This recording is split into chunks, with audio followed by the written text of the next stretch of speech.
गहरा श्वास लेते हुए अपने माता पिता, इष्ट देव, गुरुदेव को 3 बार प्रणाम करते हुए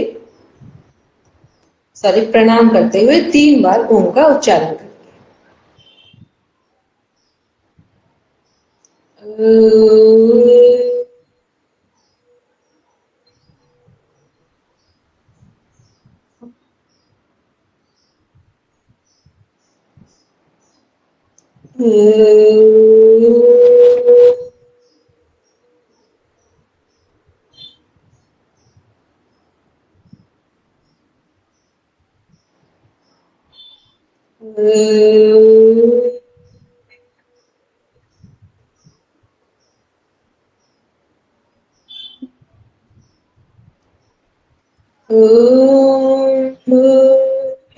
भूर्भुवः स्वाहा तत्सवितुर्वरेण्यं भर्गो देवस्य धीमहि धियो यो नः प्रचोदयात्। सभी लोग आंखें बंद रखेंगे, मन ही मन संकल्प को दोहराएंगे। हम आजीवन यम और नियम का पालन करेंगे, पूरे विश्व में योग की पताका फहराएंगे। हमारे संकल्प बल दृढ़ता और निर्भयता से भरे हुए हैं, जिनके माध्यम से सकारात्मक दिशा में सब कुछ किया जाना संभव। इन्हीं भावों के साथ दोनों हथेलियों को आपस में रख करते हुए धीरे से अपनी आंखों पर रखेंगे। कोमलता के साथ अपनी आंखें खोलेंगे। सभी के पास पीडीएफ है, सब ओपन करेंगे अपना पीडीएफ।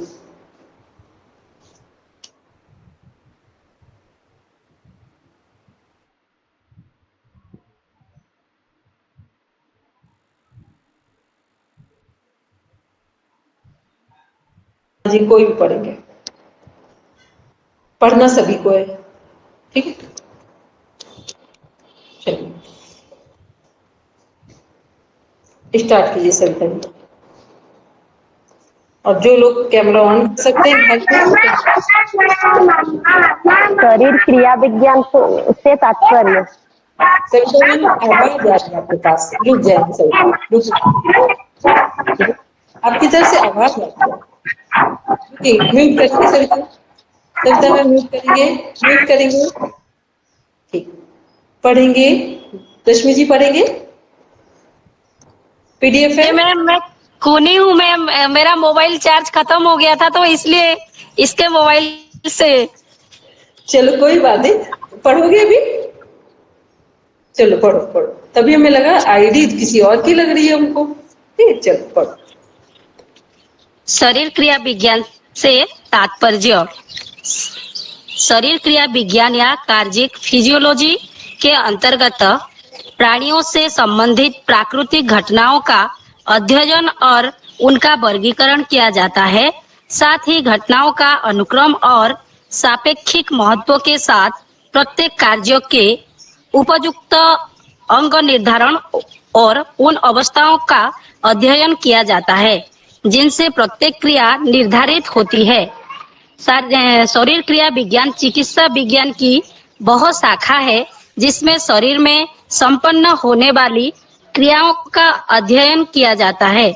इसके अंतर्गत मनुष्य या किसी अन्य प्राणी पादप के शरीर में मौजूद भिन्न भिन्न अंगों एवं तंत्रों के कार्यों और उन कार्यों के होने के कारणों के साथ साथ उनसे संबंधित चिकित्सा विज्ञान के नियमों का भी ज्ञान दिया जाता है। उदाहरण के लिए कान सुनने का कार्य करते हैं और आंखें देखने का कार्य करती है, लेकिन शरीर क्रिया विज्ञान सुनने और देखने के संबंध में यह ज्ञान कराती है कि ध्वनि कान के पर्दे पर किस प्रकार पहुंचती है और प्रकाश की किरणें आंखों के लेंसों पर पड़ते हुए इस प्रकार वस्तु की छवि मस्तिष्क तक पहुंचती है। इसी प्रकार मनुष्य जो भोजन करता है उसका पाचन किस प्रकार होता है, पाचन के अंत में उसका आंतों की भित्तियों से अवशोषण किस प्रकार होता है आदि। शरीर क्रिया विज्ञान का विकास। जहाँ तक समग्र विषय के विकास का प्रश्न है, यह ध्यान रखने की बात है कि विज्ञान का कोई अंग अलग से विकसित नहीं हो सकता। सभी भाग एक दूसरे पर निर्भर करते हैं। उदाहरणार्थ एक निश्चित सीमा तक शरीर के ज्ञान के बिना फिजियोलॉजी की कल्पना असंभव थी और इसी प्रकार भौतिक और रसायन की एक सीमा तक विकसित अवस्था के बिना भी इसकी प्रगति असंभव थी। आंद्रेस बिसेलियस द्वारा 1543 में फैब्रिका ह्यूमनी कार्पोरिज के प्रकाशन के आधुनिक शरीर का सूत्रपात मानकर नीचे हम उन महत्वपूर्ण नामों की सूची प्रस्तुत कर रहे हैं जिन्होंने समय समय पर विषय को जुगांतकारी मोड़ दिया है।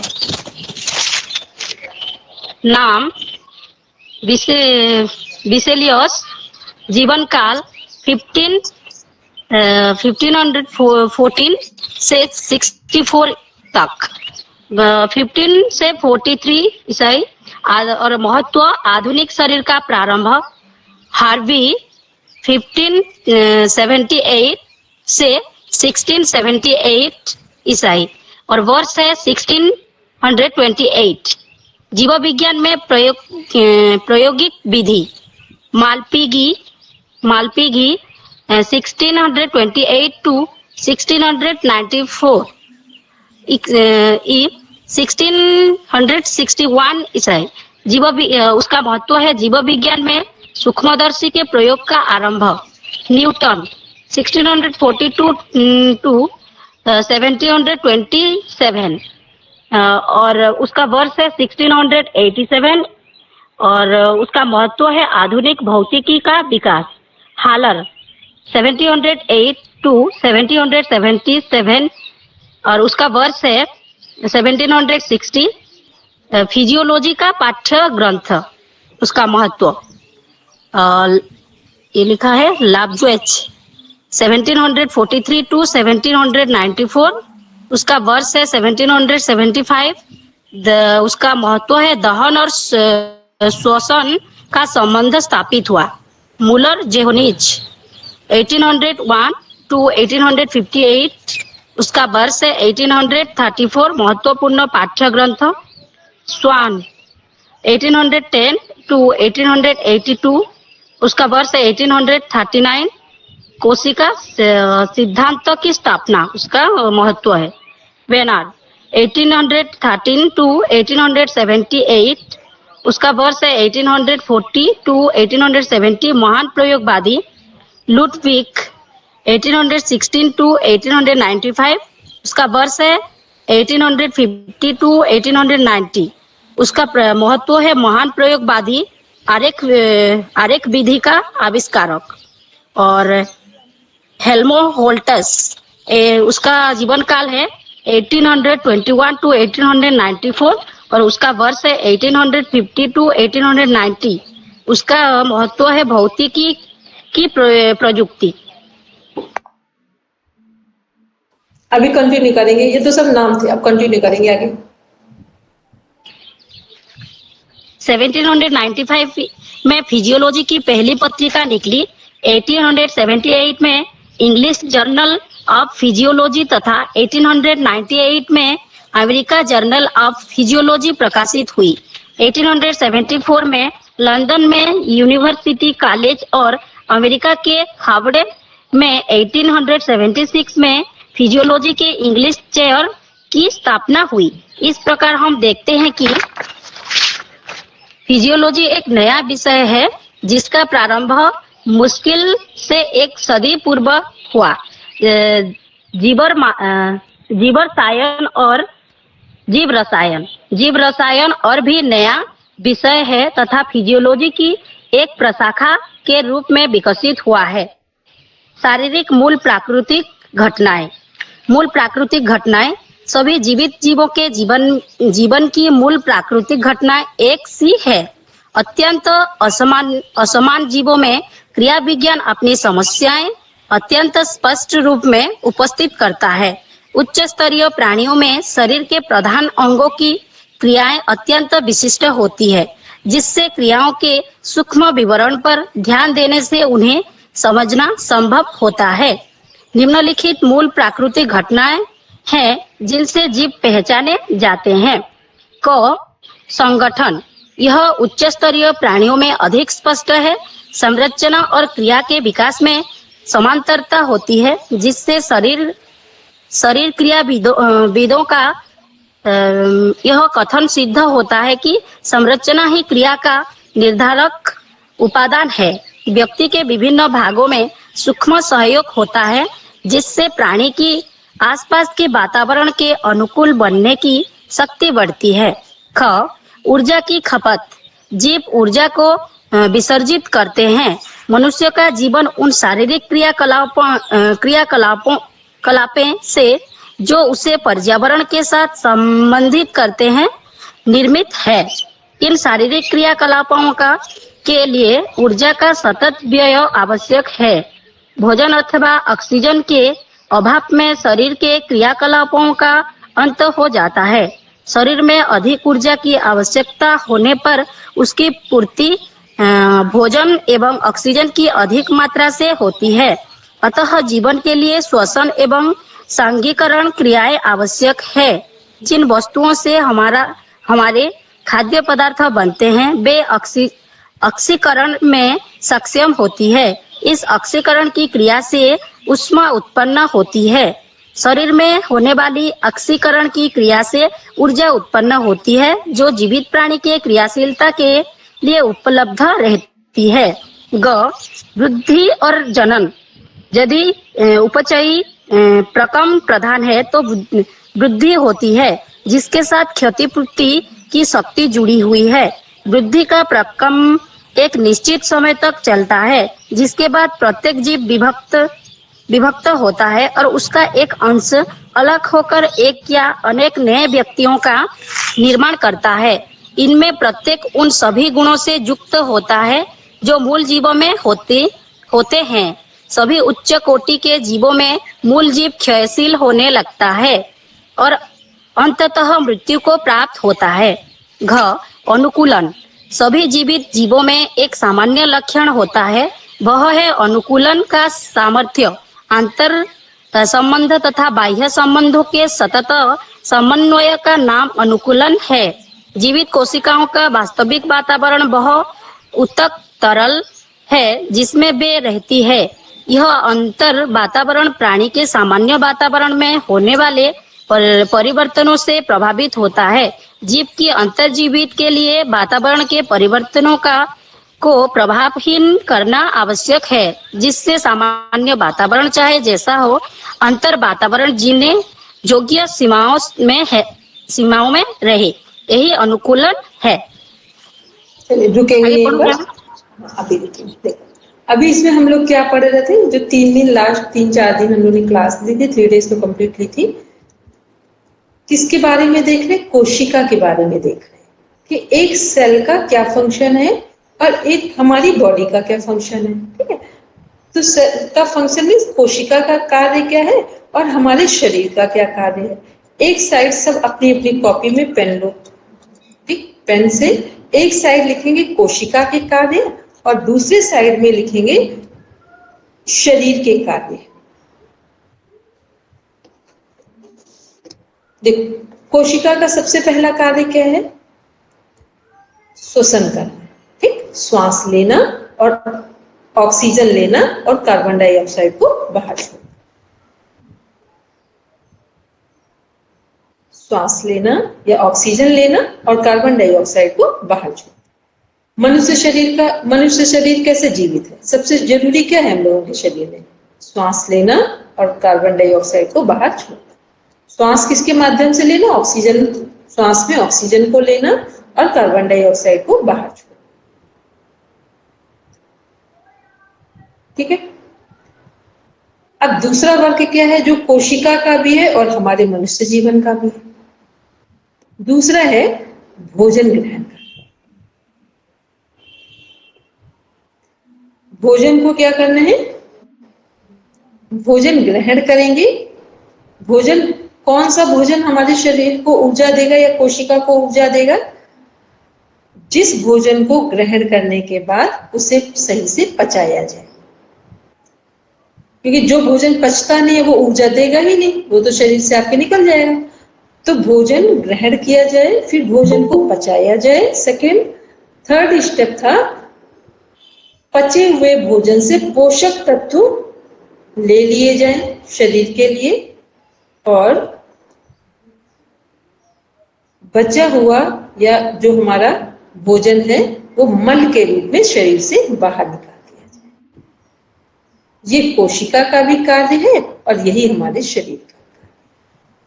ठीक, बताने का प्रयास ये बोलेंगे जी मैम, सुनाई नहीं दिया, वॉइस इको हो रहा था, तो और एक बार बोल दीजिए। एक माइक म्यूट करो। ठीक है, देखो पहले सब समझ लो, जो कोशिका के कार्य, एक कोशिका का कार्य और हमारे शरीर का जो कार्य, दोनों सिमिलर होते हैं। ठीक, एक कोशिका का कार्य और हमारे शरीर का कार्य दोनों सामान्य होते हैं। ठीक है, दोनों समान है। जब हम लोग ने पढ़ा था कोशिका और शरीर का फॉर्मेशन, मनुष्य शरीर का निर्माण, तो मनुष्य शरीर के निर्माण में सबसे छोटी इकाई कौन थी? हमारी कोशिका। ठीक, और उसी के वन बाय वन आगे बढ़ते बढ़ते मनुष्य के शरीर का निर्माण हो गया था। कोशिका से टिश्यू, ऊतक, ऊतक से अंग, अंग से तंत्र, और 11 तंत्र या सिस्टम मिलकर के पूरे शरीर का निर्माण हुआ था। ठीक, तो इसका अर्थ ये हुआ कि एक कोशिका का कार्य या सेल का फंक्शन और बॉडी का फंक्शन दोनों एक जैसे होते हैं। ठीक, तो हमारे शरीर को जीवित रहने के लिए सबसे अधिक आवश्यक क्या है? ऑक्सीजन, श्वासें। ठीक, और यही कोशिका के लिए कि शरीर को कोशिका को जीवित रहने के लिए पहली आवश्यकता क्या है? ऑक्सीजन इनटेक करना और कार्बन डाइऑक्साइड को बाहर करना। फिर दूसरी आवश्यकता क्या है? भोजन ग्रहण करना। ठीक, भोजन ग्रहण में क्या है? भोजन, कौन सा भोजन हमारे शरीर को फायदा देता है? कौन सा भोजन फायदा देगा हमारे शरीर को? जो भोजन हमारे शरीर में पच जाता है। ठीक, अब पचा हुआ भोजन ही ऊर्जा देगा, पोषक तत्व उसकी ऊर्जा देंगे। उसके बाद जो वेस्ट मटेरियल है वो मल के रूप में शरीर से बाहर निकल जाएगा। ठीक, यही कोशिका के अंदर है। कोशिका भी भोजन ग्रहण करती है, पचाती है और फिर ऊर्जा लेकर वेस्ट मटेरियल को शरीर से कोशिका अपने बाहर कर देगी। फिर थर्ड वर्ग है पानी। हमारे शरीर में कितना पानी है? 70%। बॉडी में कितना पानी, वाटर का प्रतिशत है? 70%। कोशिका के अंदर भी इतने पानी की जरूरत है, क्योंकि जब शरीर में पानी होगा तो ही शरीर में ब्लड होगा। ठीक है, शरीर में पानी होगा तो ही शरीर में ब्लड होगा। जब शरीर में पानी ही नहीं होगा तो शरीर में ब्लड भी नहीं होगा, तो भी हम जीवित नहीं रह पाएंगे। ऐसे ही कोशिका के अंदर पानी की जरूरत है, पर्याप्त मात्रा में पानी हो तभी कोशिका के अंदर ब्लड होगा, और जब ब्लड होगा तो ही कोशिका जीवित होगी। ठीक है, अगर मनुष्य के शरीर में ब्लड खत्म हो जाए तो भी व्यक्ति नहीं जीवित रहेगा। ठीक है, तो पानी की जरूरत, हमारे शरीर में पानी किस फॉर्म में है? ब्लड के फॉर्म में। ठीक, अगर हम लोग कहीं भी कट लगा दें, पैर के अंगूठे से लेकर टॉप तक में कहीं कट लगेगा तो क्या होगा? खून निकलेगा, ब्लड निकलेगा, पानी नहीं निकलेगा। तो वो खून किस रूप में है? पानी के रूप में। पानी के साथ वो उसमें जो रेड कलर है और अदर कंटेंट्स है, तो इस कारण वो ब्लड दिखाई दे रहा है। तो पानी हमारे शरीर में जो 70% है वो किस फॉर्म में काम कर रहा है? ब्लड के फॉर्म। ठीक, इतना क्लियर है सबको? इतना तो सब समझ पा रहे होंगे ना? फिर इसके बाद आते हैं हम लोग, तो यही हमारी कोशिका के शरीर में भी पानी की नीड क्यों है और मनुष्य के शरीर में। उसके बाद आते हैं, कोशिका को भी आराम करने की जरूरत है और मनुष्य शरीर को भी आराम करने की जरूरत है। यदि उसे दोबारा अच्छा काम करना है, एनर्जी से काम करना है, तो किसकी जरूरत है? रेस्ट की जरूरत है। भोजन, पानी, नींद, ये सब क्या है? हमारे जीवन के आवश्यक अंग हैं। इसके बाद क्या है, जैसे मनुष्य जीवन में एक नया सृजन होता है, बच्चों का जन्म होता है, ठीक है, उसमें मेल और फीमेल दोनों आते हैं, दोनों का सहयोग होता है। तो मनुष्य के जीवन में लगातार एक क्रम चल रहा है कि एक पीढ़ी से दूसरे पीढ़ी, दूसरे से तीसरे, तीसरे से चौथे, एक क्रम चल रहा है जनरेशन टू जनरेशन कि बच्चों का जन्म हो रहा है, ठीक है। यही क्रम कहाँ है, कोशिका के पास भी है। एक कोशिका से दो कोशिकाओं का होना, दो से और कई का होना, और से और कई होना, मतलब मल्टीप्लाई होते चले जाना। तो कोशिका के अंदर भी प्रजनन क्षमता है और मनुष्य के अंदर भी प्रजनन क्षमता है, ठीक। फिर दोनों का सेम कार्य हो, कोशिका के अंदर भी प्रजनन क्षमता है और मनुष्य के अंदर भी प्रजनन क्षमता है। लास्ट क्या काम है, जैसे मनुष्य शरीर की भी एक समय डेथ हो जाती है, ठीक, ऐसे ही कोशिकाएं भी एक समय पर डेथ हो जाती है। क्लियर हुआ पूरा क्रम, एक कोशिका का कार्य और मनुष्य शरीर का कार्य, ठीक। जो आपने नेम पढ़ने के बाद, जितने भी हमारे इन्वेंटर थे, आविष्कारक थे, उन लोगों के नेम पढ़ने के बाद जो पैराग्राफ आपने पढ़े, उन सबका पूरा जिस्ट यही है, कि जो कार्य हैं कोशिका के और मनुष्य के, वो कैसे सिमिलर है, एक समान है। चलिए अब आगे कंटिन्यू करेंगे, पढ़ेंगे फिर से, उसके आगे पैराग्राफ पढ़ेंगे।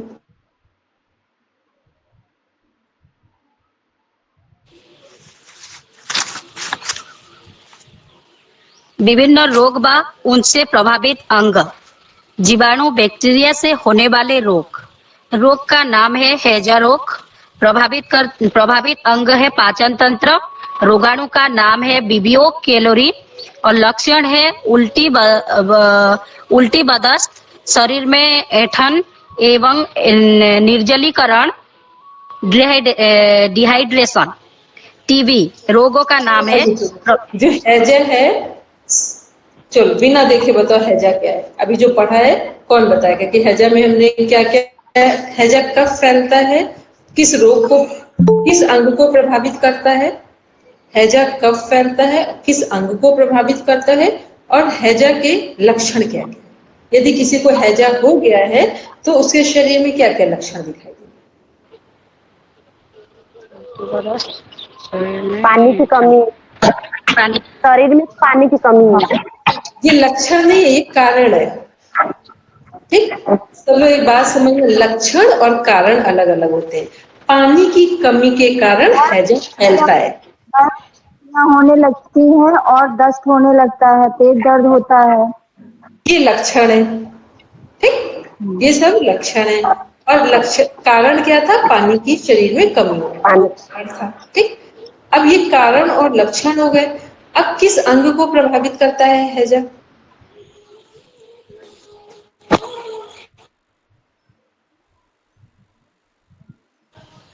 पाचन तंत्र को मैम, पाचन तंत्र को प्रभावित करेगा, ठीक है। पाचन तंत्र में भी किसको प्रभावित करेगा, बड़ी आंत, ठीक। पाचन तंत्र में भी बड़ी आंत आएगा, पूरा पाचन तंत्र ही प्रभावित होगा, लेकिन बड़ी आंत उसमें मेजर है।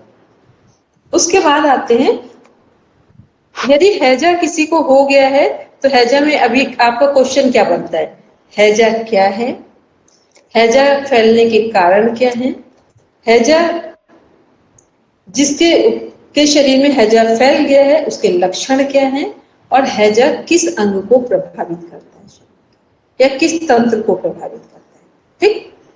ये अभी आप पढ़ेंगे भी, इसका कल नोट्स अपने हैंड राइटिंग में बना के ग्रुप में शेयर करेंगे, तब आपको क्लियर हो जाएगा कि आपने क्या पढ़ा है। आगे कंटिन्यू करेंगे,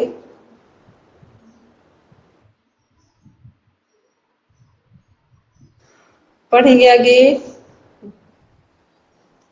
चलिए सुमन जी आप पढ़ेंगे, कंटिन्यू कीजिए।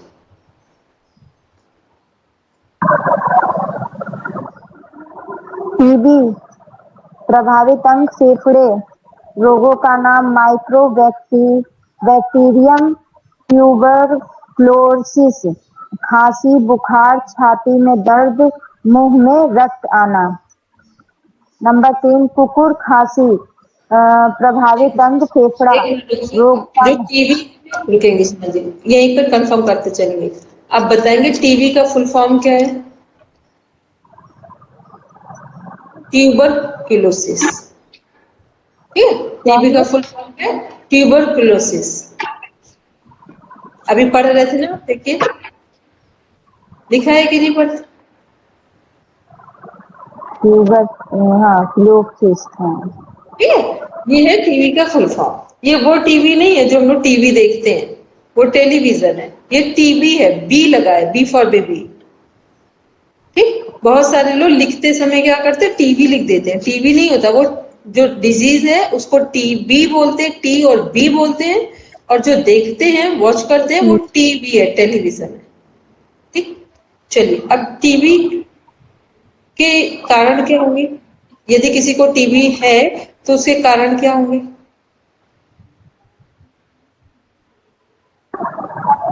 मैम खांसी खूब आती है, कफ निकलता है और फेफड़े कमजोर हो जाते हैं इससे। वेरी गुड, कमजोर हो जाते, कई बार खांसी में ब्लड भी आता है। हाँ ब्लड भी आता है। ठीक है, और टीबी क्या है? इन्फेक्शन वाली प्रोसेस है। ये फैल जाता है एक दूसरे से। अगर हम लोगों ने प्रिकॉशन नहीं लिया तो कोई व्यक्ति उस व्यक्ति के पास लगातार रहे और प्रिकॉशन ना ले तो क्या होगा, वो भी उसमें संक्रमित हो सकता है। इसीलिए जब किसी को टीबी वगैरह हो जाता है तो एक पर्टिकुलर स्थान में उसको रहने की सलाह दी जाती है। जो लोग भी उसके आसपास उसकी सेवा या देखभाल करते हैं वो सब अपनी सुरक्षा रखते हुए उसकी देखभाल। तो कारण हमने लक्षण देखे टीबी का क्या है, कारण क्या है? कारण ये है कि हमारे जो कारण में एक चीज देखेंगे, कौन सा अंग प्रभावित होगा, फिर कारण बताते हैं। कौन सा अंग प्रभावित होगा? मैम फेफड़े होंगे, छाती, लंग्स, फेफड़े। ठीक, हाँ। लंग्स फेफड़े प्रभावित होंगे। फिर टीबी के कारण क्या है? लक्षण तो हमें पता है, कारण क्या होगा टीबी फैलने का?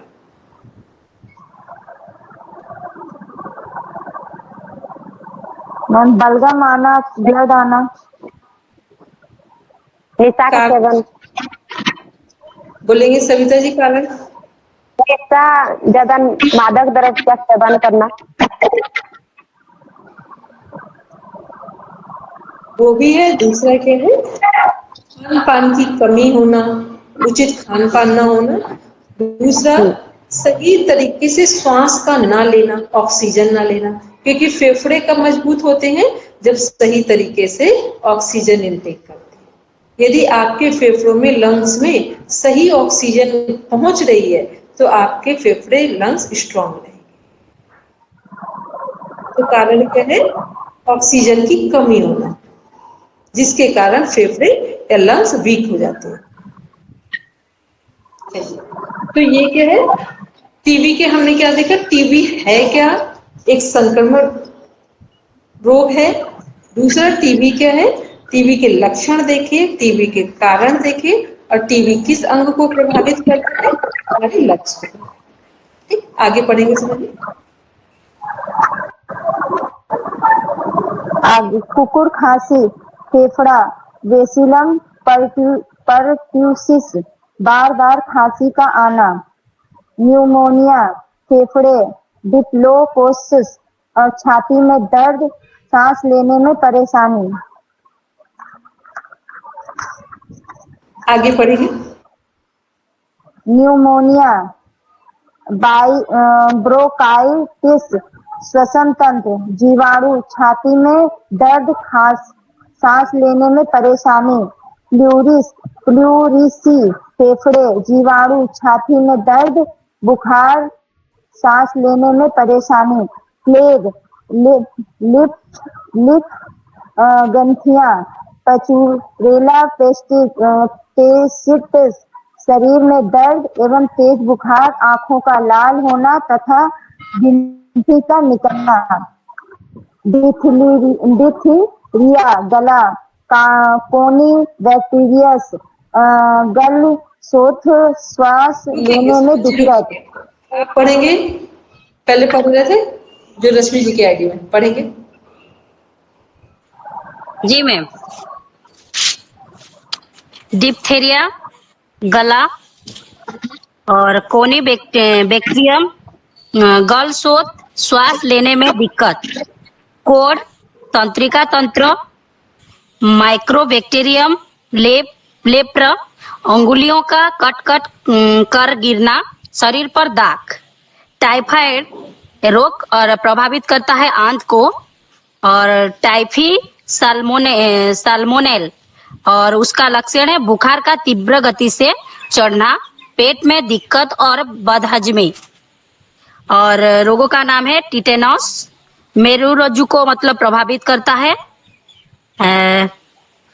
क्लोस्ट्रेडियम टिटोनाई और उसका लक्षण है मांसपेशियों में संकुचन एवं शरीर का बेडोल होना।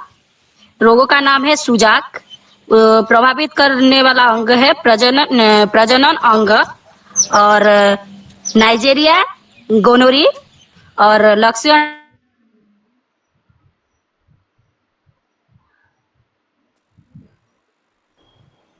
आपका नेट इशू आ रहा है। हेलो, नेट इशू आ रहा है।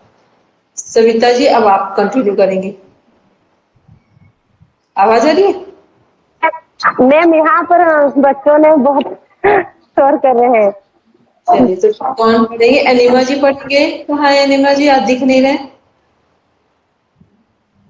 मैम मेरा पूजा है घर में ना, इसलिए। अच्छा, तभी आप हमको दिखे। कोई बात नहीं, कोई बात नहीं, आप आराम से सुनेंगे। फिर कौन कंटिन्यू करे? गोपाल जी, परमेश्वर जी। पता है सभी लोग पढ़ते हैं तो पढ़ने से आपकी हिंदी अच्छी होती है, फिर आप जब राइटिंग करते हैं पेपर में तो सही लिखते हैं जाकर। जब आप नहीं पढ़ते हैं तो आपको बहुत सारी गलतियां होती हैं, फिर वो आपके लिए यूजफुल नहीं होगी। ठीक है, चलिए पढ़िए सुमन जी। ओपन माउथ पढ़ेंगे सुमन जी, तेज से। आपकी आवाज स्लो हो जा रही थी इसलिए हमने ट्रांसफर किया था। चलिए पढ़ेंगे, तेज बोलेंगे। सुजाक, प्रजनन अंक, नाइजीरिया गोनोरी, जेनिटल टैक्स में शोथ एवं घाव, मूत्र त्याग में परेशानी, सिफ रोग का नाम है सिफिलिस, प्रजनन अंक, उसके लक्षण है टिफोनेमा पैडेडम, इसके कारण है जेनिटल टैक्स में शोथ एवं घाव, मूत्र त्याग में परेशानी।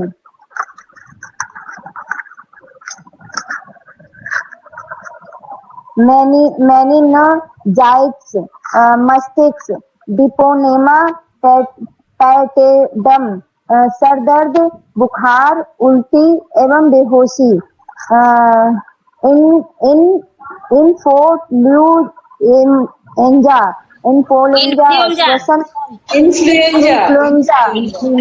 इन्फ्लुएंजा,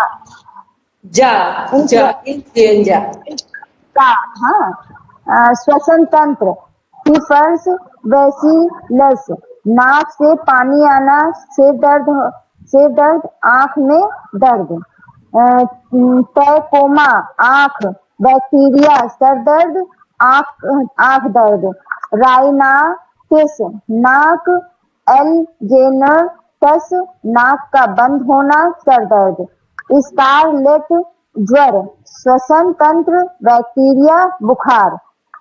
आगे और पढ़ेंगे।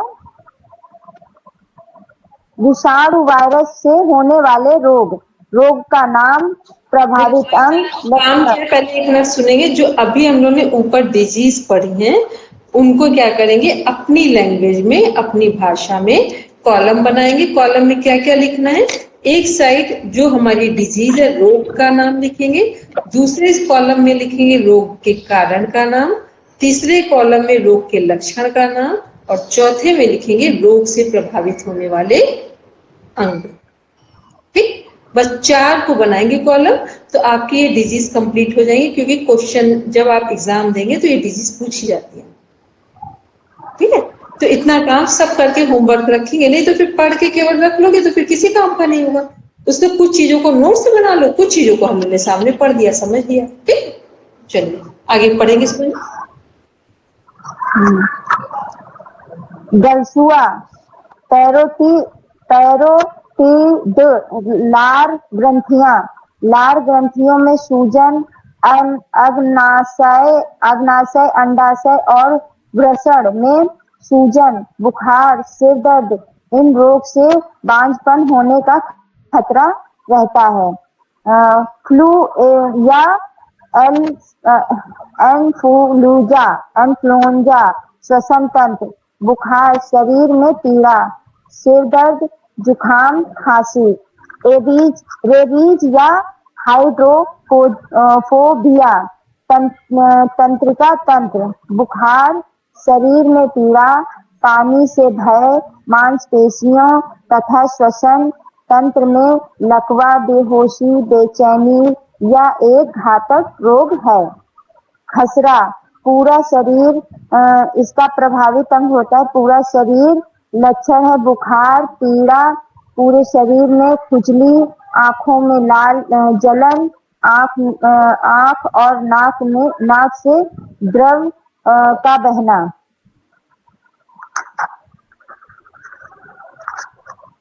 रोग का नाम है चेचक। इसके लक्षण पूरा शरीर, विशेष रूप से चेहरा व हाथ पैर।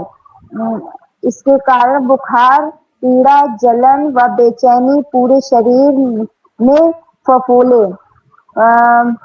रोग का नाम है पोलिया, तंत्रिका तंत्र, मांसपेशियों के संकुचन में अवरोध। पोलियो क्या होता है और पीलिया क्या होता है? पीलिया में क्या अंतर है? मैम, पीलिया से आंखें पीली हो जाती है, हमारा शरीर मतलब पीला पड़ने लगता है, और पोलियो से हमारे शरीर विकलांग हो जाता है शायद। यही है पोलियो का, कुपोषण का शिकार होना, या ये कह दे कि जब भी हमारे देखते हैं ना बच्चों के जो अंग हैं, वो पैर है या हाथ है, वो प्रॉपर काम नहीं कर रहे होते, जैसे नॉर्मल काम करने चाहिए वैसे काम नहीं करते। तो ये क्या है? ये पोलियो के लक्षण है जो छोटे बच्चों में। तो इसके ड्रॉप भी दिए जाते हैं बच्चों को, ठीक है, इसके जो क्या बोलते हैं वैक्सीन लगती है बच्चों की, छोटे बच्चों का। और जो हमारा पीलिया है वो क्या है? जॉन्डिस, इंग्लिश में जॉन्डिस बोलते हैं। और पीलिया हमारे जब लीवर हमारा कमजोर होता है या ठीक ढंग से काम नहीं करता है, उस समय जो रोग उत्पन्न होता है वो है पीलिया, जिसमें शरीर में खून की कमी हो जाती है, आंखों का पीला पड़ना, शरीर का पीला पड़ना, शरीर का कमजोर होना, भूख ना लगना, ये सारे किसके सिम्टम है? पीलिया के। कारण क्या है? लीवर का सही ढंग से कार्य ना करना। कंटिन्यू करेंगे आगे, सुनेंगे। हाफिज, त्वचा स्वल्समकला, त्वचा में जलन, बेचैनी, शरीर पर फफोले। ये भी मैम पीलिया जैसा ही है, वो चेचक जैसा। क्या बोल हाफिज, रहे? हाफिज हाफिज हाफिज ये बीमारी। अच्छा। इंसेफलाइटिस, तंत्रिका तंत्र, बुखार, बेचैनी, दृष्टिदोष, एक घातक रोग है।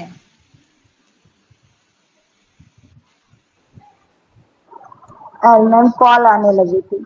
या बुखार, बेचैनी, दृष्टिदोष, अनिद्रा, बेहोशी, यह एक घातक रोग है।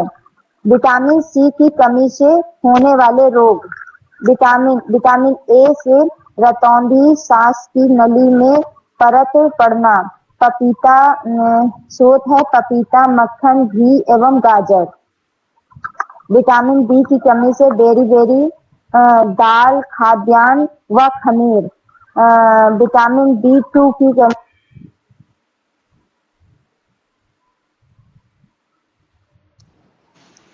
विटामिन B2 की ई में हेपेटाइटिस, आंत का अल्सर, जीभ में छाले पड़ना, पत्तीदार सब्जियां, दूध। विटामिन 3 की कमी, चर्म रोग व मुंह में छाले पड़ जाना। खमीर, बीज वाली सब्जियां, हरी सब्जियां आदि।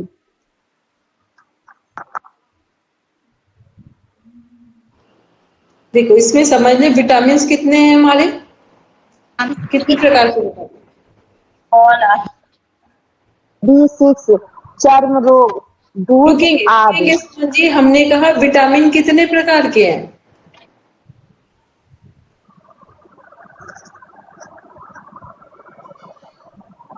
विटामिन ए, बी, जो नॉर्मल पढ़ते हैं वो विटामिन कितने प्रकार के हैं? अभी देख के बताइए सब लोग, कितने प्रकार के विटामिन है? मैं 1 2 3 4 देखो सब 5 लिखो, प्रकार के। अपना इसमें लिखो, जहां पर पेन से पेपर पे लिखो अपने, vitamin A, vitamin B, vitamin C, vitamin D, vitamin E, vitamin K, 6 है। मैम आपका सुमन जी क्या बोल रहे हैं? मैम आवाज नहीं आई। सबके पास नहीं आ रही क्या? हेलो, सभी को आवाज आ रही मेरी? आज सुमन जी फिर हो सकता है जी मैम आ रही है। माइक जी मैम माइक म्यूट कीजिए अपना सुमन जी। रश्मि जी की आईडी में आप भी माइक म्यूट करो, तब आवाज क्लियर। ठीक, हमने कहा विटामिन 6 प्रकार के हैं। A, B, vitamin A, vitamin B, C, D, E और के। ठीक है, ये क्या है? ये हमारे विटामिन हैं जिनकी कमी से हमारा शरीर क्या होता है? बीमार पड़ जाता है। जिनकी कमी से हमारा शरीर बीमार पड़ जाता है, या हमारे शरीर के अंदर रोगों से लड़ने की क्षमता कम हो जाती है। आज आपका होमवर्क क्या है? जो डिजीज हैं उनके नाम लिखेंगे, जैसे कॉलम बताया हमने बनाकर, और दूसरा विटामिन ए से लेकर के तक लिखेंगे, और बुक में देखेंगे पीडीएफ में कि ए की कमी से कौन सा रोग होता है। जैसे ए से रतौंधी, बी से बेरी, सी से स्कर्वी, डी से सूखा रोग, ई से नपुंसकता, के से खून का थक्का जमने की समस्या आती है। ठीक है, ऐसे करके उन किस विटामिन से कौन सा रोग होगा, ये एक छोटा सा सब लोग अपना होमवर्क करके ग्रुप में शेयर करेंगे। ठीक है, चलिए बैठेंगे सब शांति पाठ के लिए।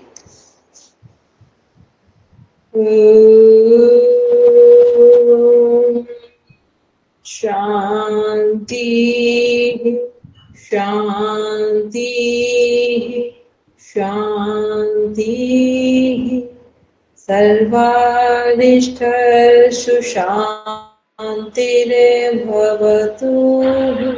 Now review palm,